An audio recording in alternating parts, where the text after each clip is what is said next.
Hallo zusammen, ich bin Henrik Heise. Ich bin, so wie Sebastian, auch ein CE-Consultant bei der Firma Scale. Und zwei meiner Aufgabenfelder sind die Betreuung der Entwicklung von Add-ons und insbesondere auch des Report-Designers. Der Report-Designer ist ein Tool zur Visualisierung von Ergebnisdaten innerhalb von Scale Result. Und heute in diesem, ja, ich habe es jetzt Webinar genannt, soll es darum gehen, dass ihr am Ende eine Idee habt, welche Grundkonzepte stecken hinter einem Report Designer, wofür ist der gedacht und wofür ist er vielleicht auch nicht gedacht. Ihr solltet in der Lage sein, euch selber einen eigenen, einfachen Report zusammenbauen zu können und auch wissen, wie man aus einem einfachen Report einen etwas komplexeren dann ableitet und den auch mit seinen Kollegen teilen kann. Ich fange jetzt erstmal an mit so ein paar Grundkonzepten und grundlegenden Ideen zum Report Designer, die einfach fürs Verständnis wichtig sind. Dann folgt eine Live-Demo und am Ende eine kleine Zusammenfassung und ein Ausblick, wie es mit dem Report Designer noch in der Zukunft weitergeht. So starten wir. Was ist der Report Designer? Der Report Designer ist ein Add-on in Scale Result. Scale Result ist das Tool, in dem die Ergebnisdaten von Tests und Simulationen liegen. Und der Report Designer ist nun das Tool, mit dem Visualisierungen gemacht werden können. So, das heißt, er arbeitet auch direkt mit den existierenden Testdaten in Scale Result. Ja, man muss nichts exportieren, man braucht keine externen Tools oder sowas, sondern man arbeitet durchgehend innerhalb von Scale Result. Und was kann man jetzt damit machen mit dem Report Designer? Der ist dafür da, sich einen schnellen Überblick über Key Results zu verschaffen, einzelne Tests oder auch mehrere Tests und Testserien miteinander zu vergleichen, standardisierte Report-Ansichten für Teams zu erstellen. Und dabei wird ein interaktiver und dynamischer Ansatz ähm, verfolgt. Das bedeutet, interaktiv, so ziemlich jedes Element eines Reports, mit dem kann man irgendwas machen. Das schauen wir uns in der Live-Demo nochmal genauer an. Und dynamisch in dem Sinne, als dass die Templates ganz flexibel darauf reagieren, welche Tests ich jetzt gerade ausgewählt habe. So, und der Fokus des Report Designers, der liegt, wie gesagt, in der Visualisierung von bereits existierenden Results.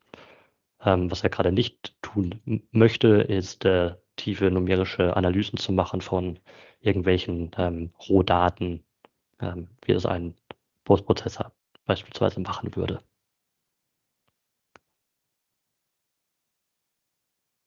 Kommen wir mal zu den Basiskonzepten. Hier sind eigentlich zwei Begriffe ganz zentral, einmal Widgets und Templates. Widgets, das sind die kleinsten Bausteine eines Reports. Hier gibt es verschiedene Typen, die jeweils eine andere Visualisierungsform darstellen.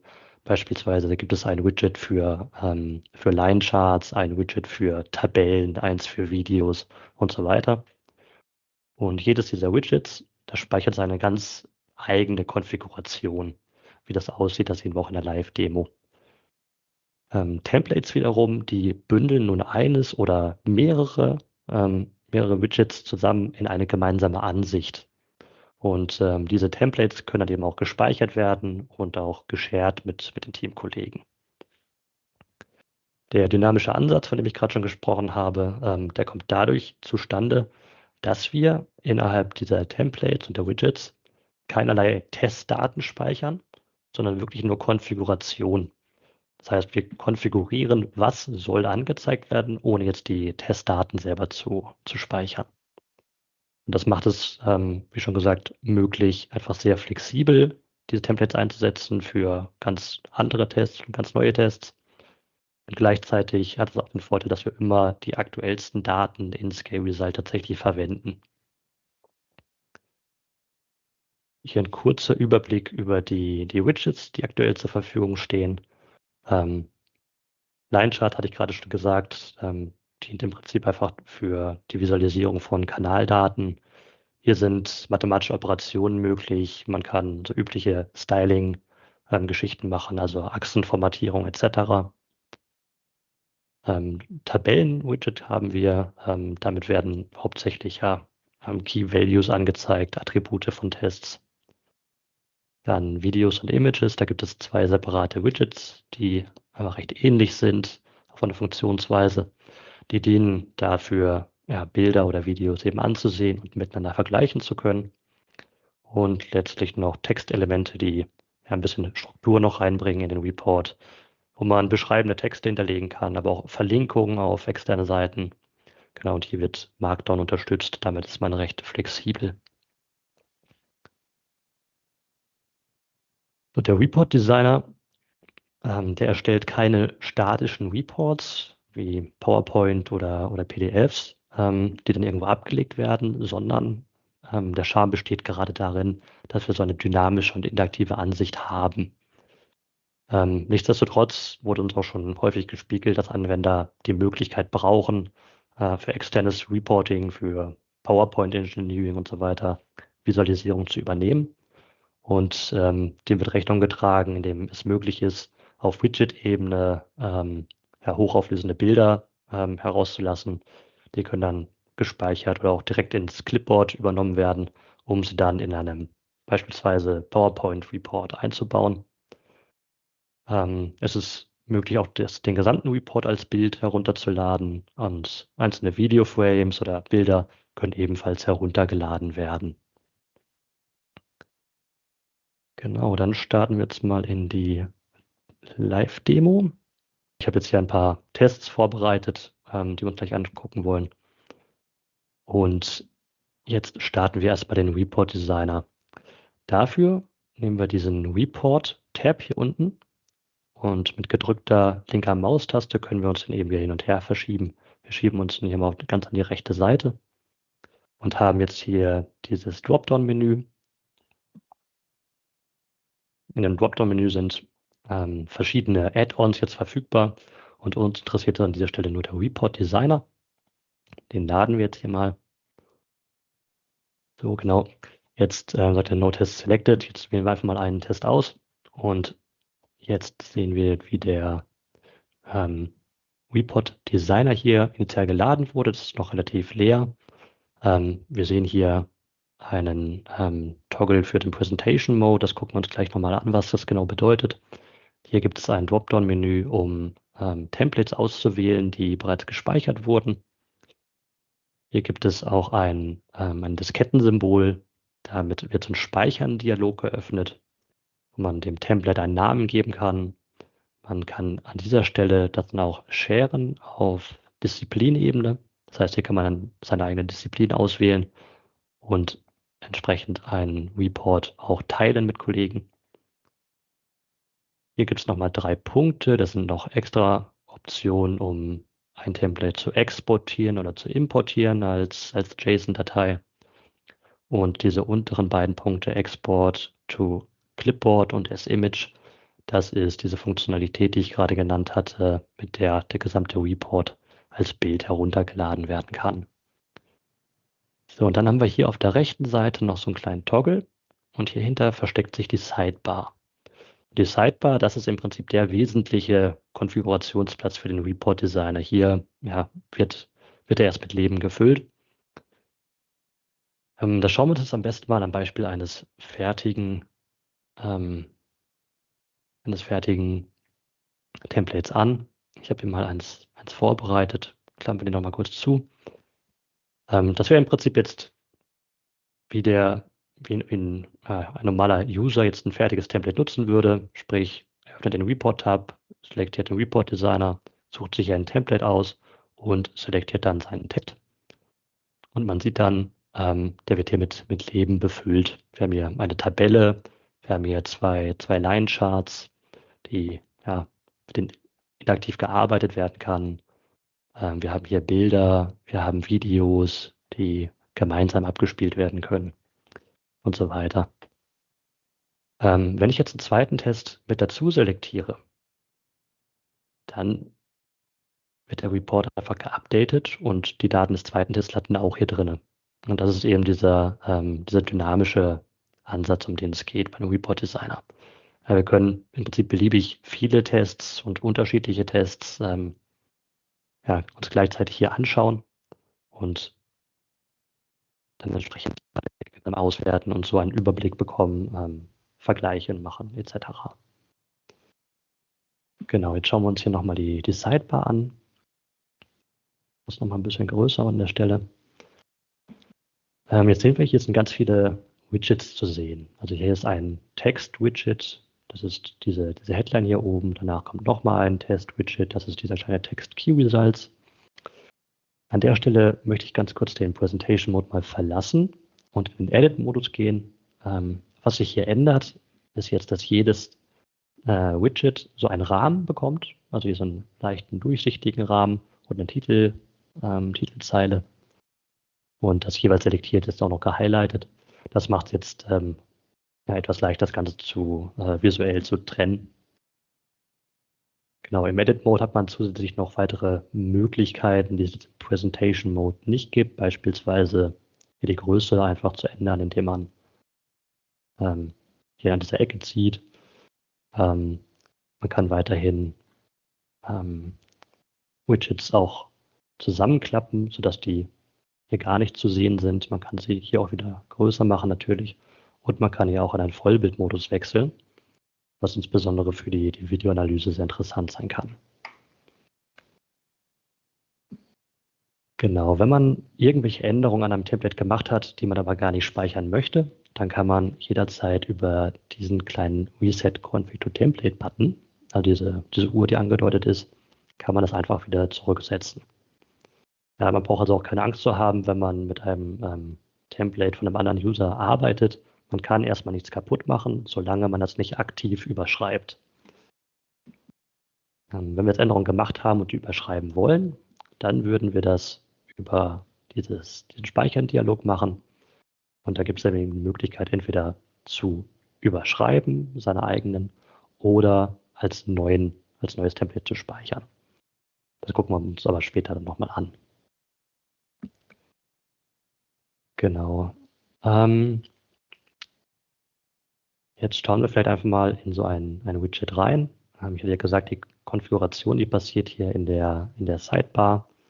Man kann recht einfach über diesen Knopf bei jedem Widget einfach in die Konfiguration reinspringen. Und je nach Widget-Typ sieht es ein bisschen unterschiedlich aus. Hier beim Text-Widget ist es entsprechend recht einfach. Wir haben einfach ein Text-Settings-Feld, in dem hier jetzt Markdown unterstützt wird.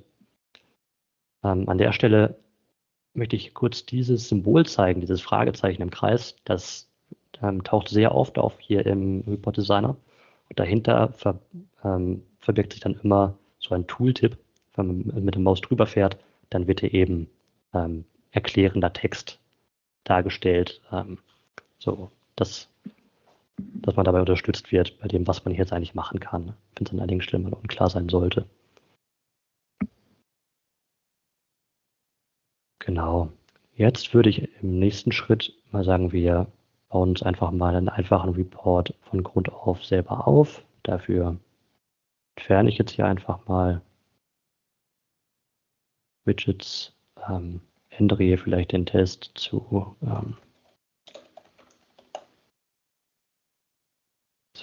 Live Creation, damit wir es auseinanderhalten. So, und jetzt speichere ich das als neues Template. Das nenne ich jetzt mal Live-Demo und speichere das jetzt eben als neues Template.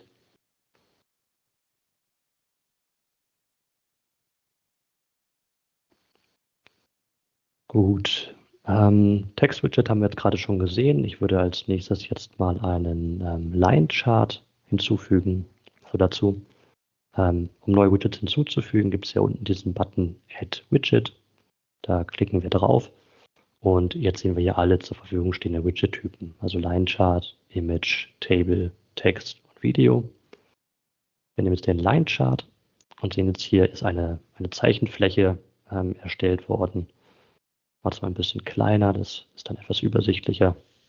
Steht jetzt No Plot Available. Das können wir ändern, indem wir hier auf Add Plot drücken. Jetzt haben wir hier eine Plotfläche, aber noch keine Daten drin. Dafür müssen wir Kanäle hinzufügen. Das machen wir hier über dieses Add Channel Object. Und was wir jetzt brauchen, ist hier ein Channel Code, den wir anzeigen möchten. Sebastian hatte es gerade schon kurz angedeutet. Hier in Channels sind dann Kurven verfügbar, die einen Code aufweisen und einen Namen aufweisen. Und genau diesen Code, den brauchen wir jetzt hier. Und wenn wir jetzt beispielsweise hier mal gesucht haben nach Energy, wir möchten, okay, Total Energy, Kinetic, Internal Energy haben wir jetzt hier. Davon möchten wir jetzt einen plotten. Dann sehen wir, okay, das fängt an mit 0, 0.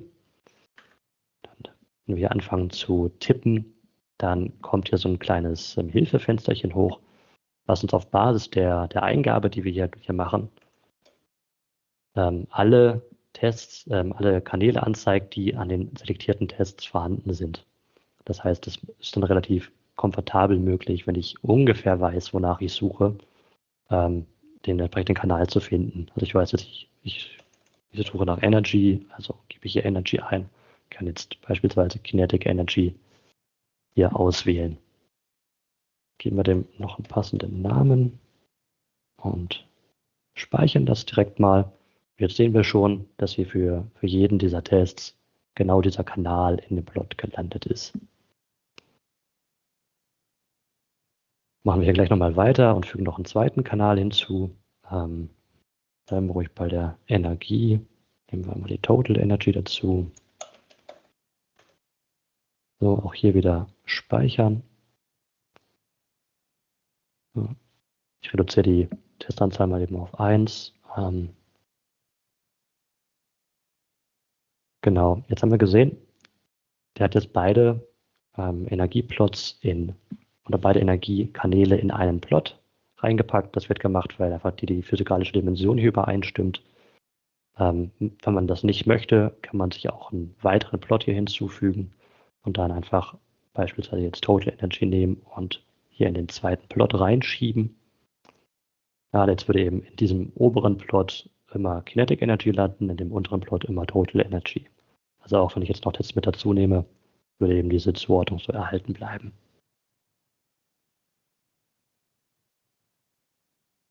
Bei dem Line Chart Widget ja,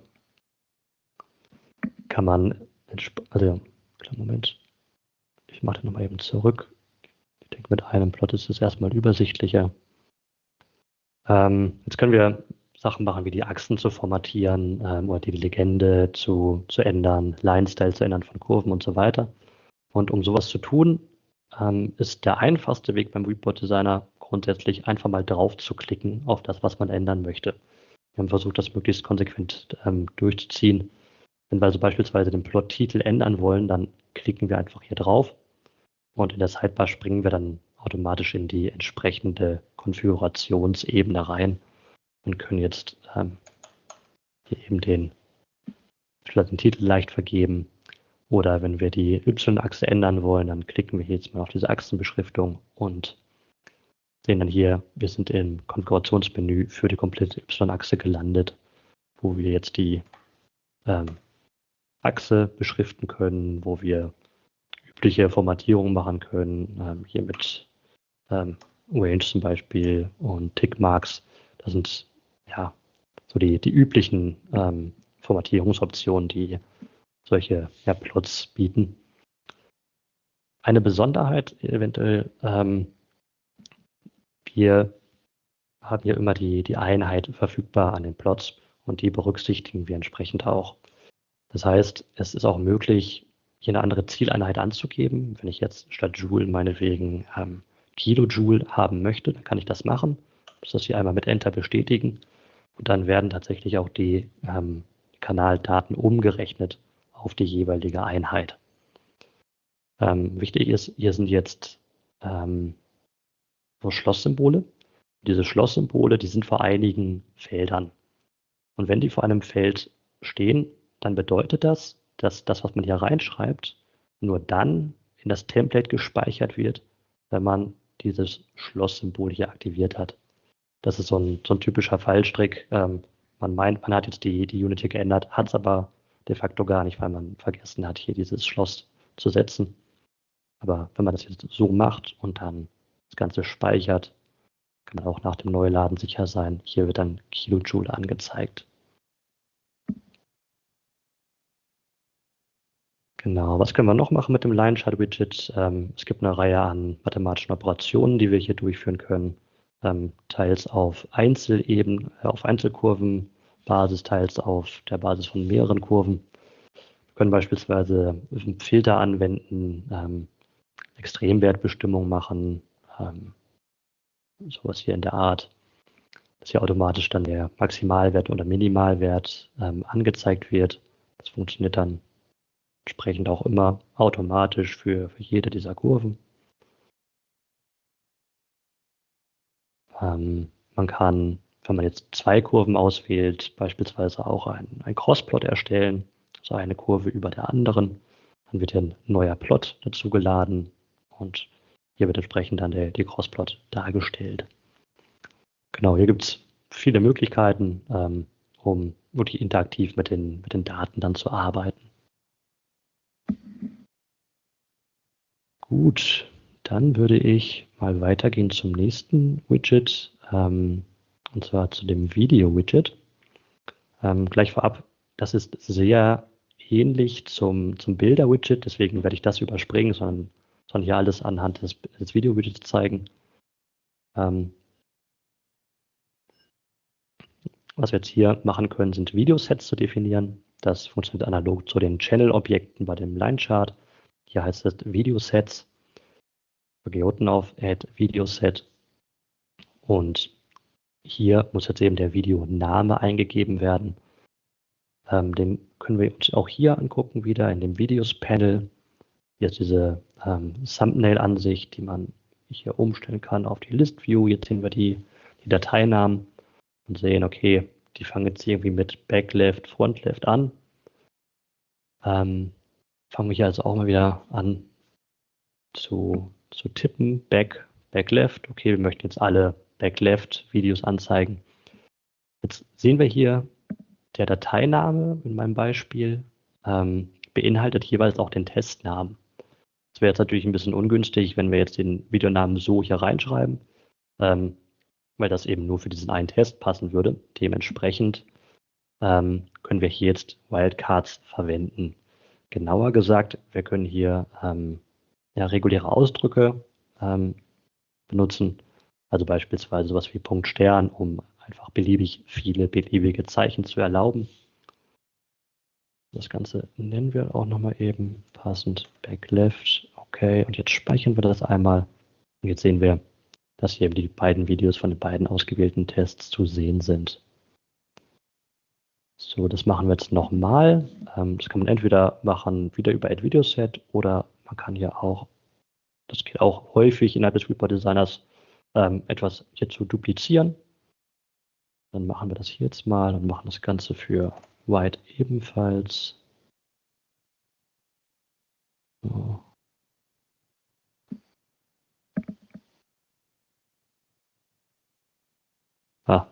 Front Left heißt es.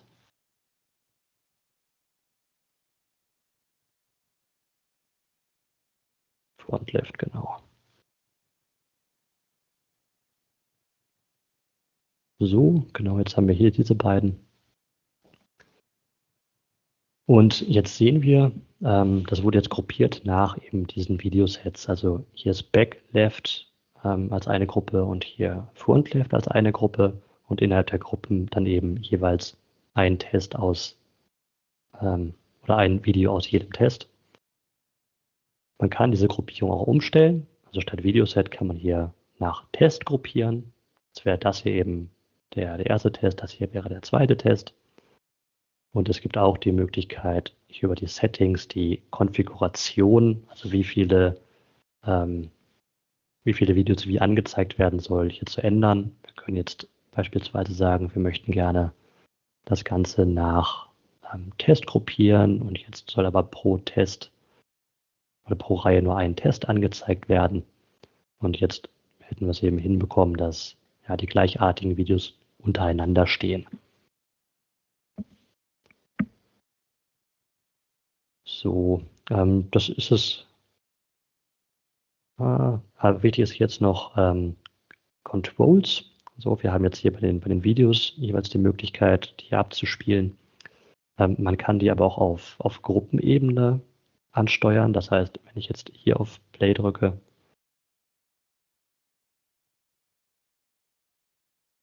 dann sollte der ja nicht jetzt auch starten. Kleinen Moment.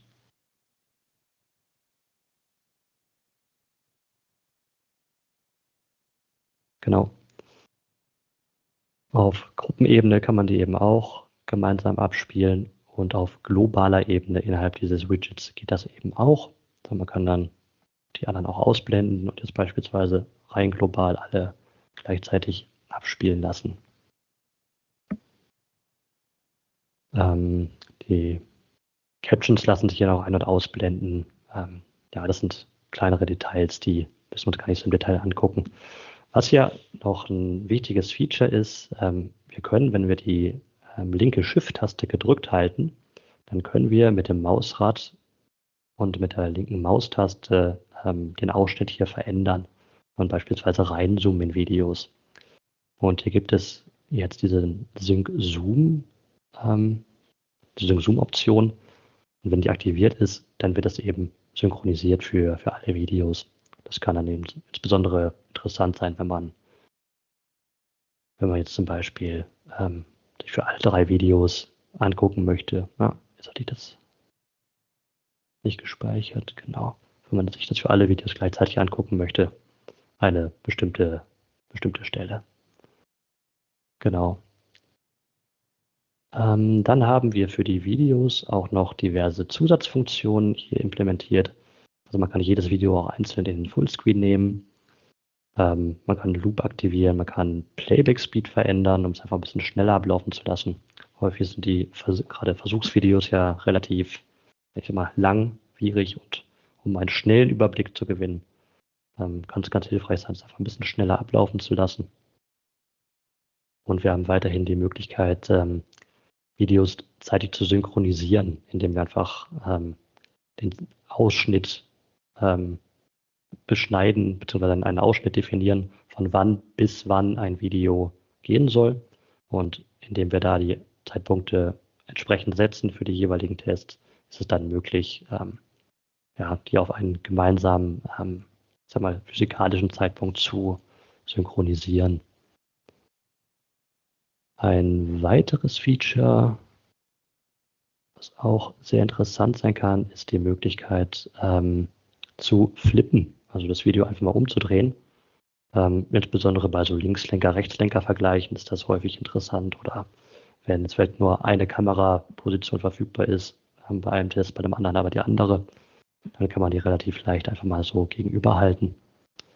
Und genau, Exportieren von Frames ist eben auch noch möglich. So, dann würde ich im nächsten Schritt das Table-Widget einmal vorstellen.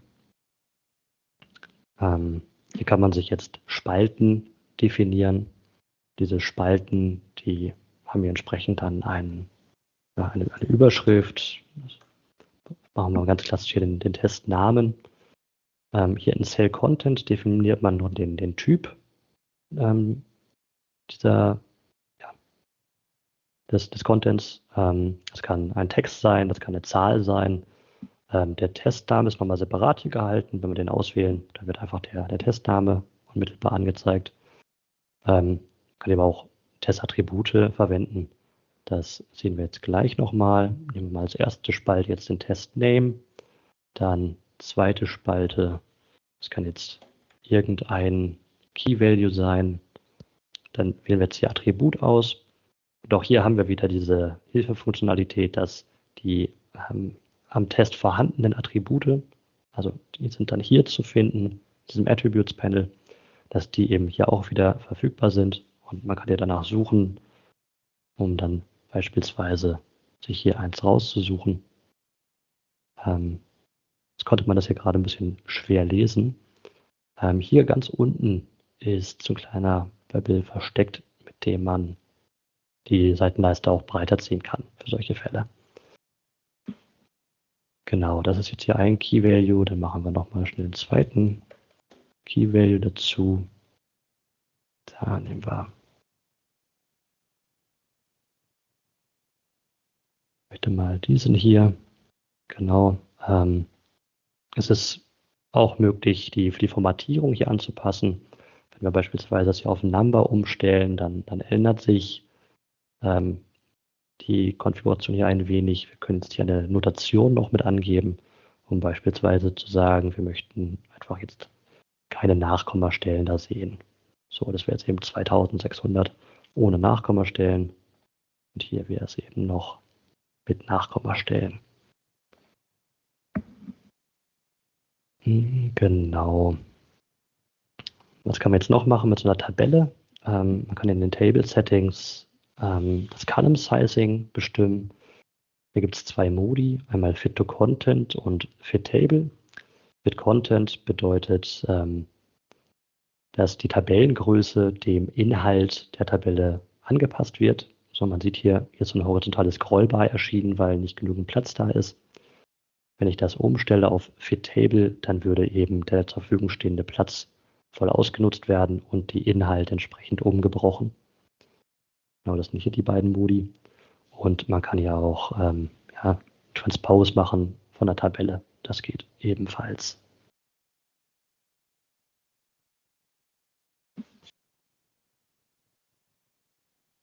Genau, jetzt haben wir hier ein paar Widgets definiert. Jetzt könnten wir das hier nochmal speichern. Wir könnten es, wie gesagt, sharen mit unseren Teamkollegen.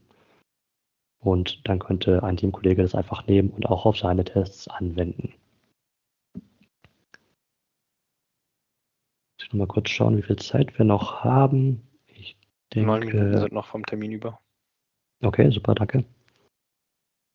Genau, dann zeige ich nochmal ganz schnell, wie man den Report Designer auch starten kann. Wir haben den jetzt hier über dieses Report-Panel gestartet. Wenn man sich jetzt einfach nur mal schnell einen Plot angucken möchte, dann wirkt das vielleicht wie ein bisschen Overkill, das zu machen. Dann kann man auch einfach hier in die Channels reingehen und hier Rechtsklick und Plot machen.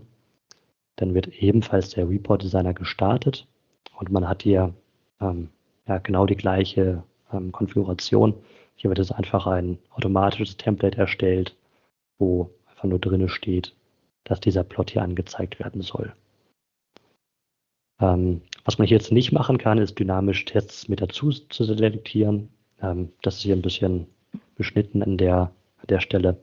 Was aber durchaus möglich wäre, ist, ich suche mir meinetwegen zwei Plots, zwei Kanäle, plotte die, formatiere mir das hier, wie ich möchte und speichere das ja dann als Template und bearbeite das dann später auch hier drin weiter. Das geht eben auch. Genau, das wäre es dann soweit zur Live-Demo. Das war viel Input auf einmal, das ist mir bewusst. Was auf jeden Fall hängen bleiben sollte, ist meiner Meinung nach folgendes, oder nach meinem Wunsch folgendes. Jedes Widget hat seine ganz eigene Konfiguration. Es ist in der Regel eine gute Idee, darauf zu klicken, was man ändern möchte. Dann kommt man normalerweise schnell zum Ziel. Immer auf diese Hilfezeichen achten. Da steht häufig sehr viel, sehr hilfreicher Text drin. Ansonsten sei auch nochmal auf das Manual verwiesen. Da ist auch der Report Designer dokumentiert. Genau, Widgets sind interaktiv. Man kann mit fast jedem Widget in irgendeiner Art und Weise arbeiten, sei es mit dem Chart-Widget, dass man reinzoomt oder Berechnungen macht, mit dem Image-Widget hineinzoomt etc. Und auch ganz wichtig, Templates können jederzeit wieder resettet werden. Wenn irgendwas nicht so aussieht, wie man das haben möchte, dann kann man es sehr leicht ändern. Und ja, man kann eigentlich auch nichts kaputt machen an der Stelle. Man muss nur aufpassen, wenn man speichert, dass man entsprechend schaut, ob man jetzt seinen aktuellen Stand überschreiben möchte oder einen neuen Stand erstellen möchte. Kommen wir noch kurz zum Ausblick. Wie geht es weiter mit dem Report Designer? Der ist ja nach wie vor in Entwicklung. Wir sind gerade dabei, Collapsible Sections zu finalisieren. Das bedeutet, das sind nochmal Ordnungsebenen innerhalb eines Templates, um Widgets besser zu organisieren, um die auf- und zuklappbar zu machen, um einfach auch große Reports noch performanter und übersichtlicher zu gestalten. Es wird ein Barchart und Heatmap-Widget gearbeitet. Auch PDF-Viewer und 3D-Viewer sind in Planung und ja, wir haben noch viele weitere Ideen. Ein weiterer wichtiger Punkt ist die Integration in Scale Project. Das haben wir jetzt heute bislang ausgespart. Ich bin auch ehrlich gesagt gar nicht sicher, inwieweit das jetzt bei VW genutzt wird. Letztlich ist das für das Requirements Engineering gedacht und um Tests gegen Lastfälle und Requirements zu bewerten. Und auf diese Requirements möchten wir perspektivisch zugreifen können innerhalb des Report Designers, um dann beispielsweise Limitkurven in Plots darzustellen oder auch Einfärbung zu machen innerhalb von Tabellen etc. Genau, und ansonsten haben wir noch ein paar organisatorische Features, um die Template-Organisation ein bisschen zu optimieren, dass wir nicht so eine lange, flache Liste haben, sondern das etwas strukturierter noch anbieten können, eventuell auch mit Subtemplates arbeiten, die in verschiedenen Reports dann wiederverwendet werden können. Genau, das wäre es dann soweit von mir. Dann bedanke ich mich für die Aufmerksamkeit.